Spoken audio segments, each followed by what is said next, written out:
Salah satu aktivis global Sumut Flotilla sekaligus jurnalis Republika, Bambang Noroyono, mengaku dirinya dan relawan lain ditangkap pasukan Israel setelah kapal mereka dicegat di perairan internasional saat membawa bantuan kemanusiaan menuju Gaza. Menurut pengakuannya, para relawan ditahan di ruangan berukuran kecil yang diisi lebih dari 10 orang, serta berulang kali dipindahkan ke berbagai ruangan selama masa penahanan. Tapi kalau yang di penjara teroris, ya itu memang benar-benar penjara gitu. Memang benar-benar penjara teroris, memang benar-benar sel penjara gitu. Ukurannya kecil, kita di situ dimasukkan mungkin ada belasan orang, ukurannya mungkin cuma 3x3 gitu.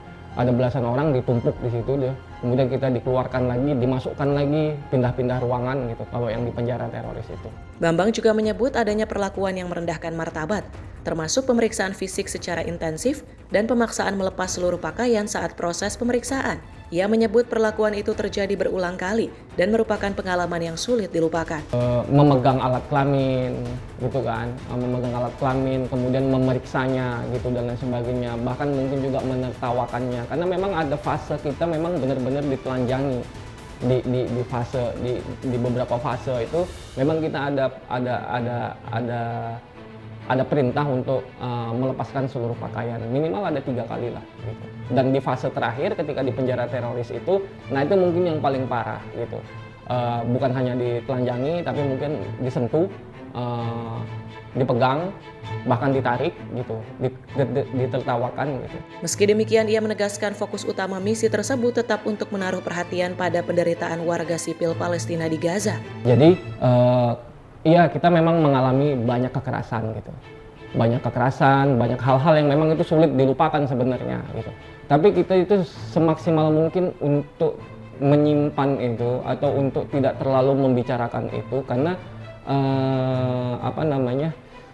kita itu melakukan itu ya demi masyarakat di Gaza gitu, demi masyarakat di Palestina. Jadi seharusnya yang menjadi fokus utama soal misi ini itu adalah masyarakat di Gaza. Laporan pidana itu diserahkan ke Kejaksaan Agung pada 29 Juli.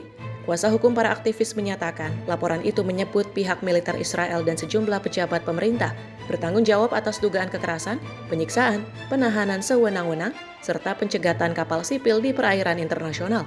Tim kuasa hukum mendesak pemerintah Indonesia menerapkan prinsip yurisdiksi universal untuk menindaklanjuti perkara terkait. Kami di Temis Indonesia mendampingi teman-teman Sumut Flotilla, aktivis Sumut Flotilla yang berasal dari Indonesia atas kekerasan, penyiksaan, penahanan sewenang-wenang serta penyergapan mereka di laut internasional oleh tentara-tentara Israel yang diperintahkan oleh rezim Israel, termasuk tentunya pimpinan pucuk mereka Benjamin Netanyahu.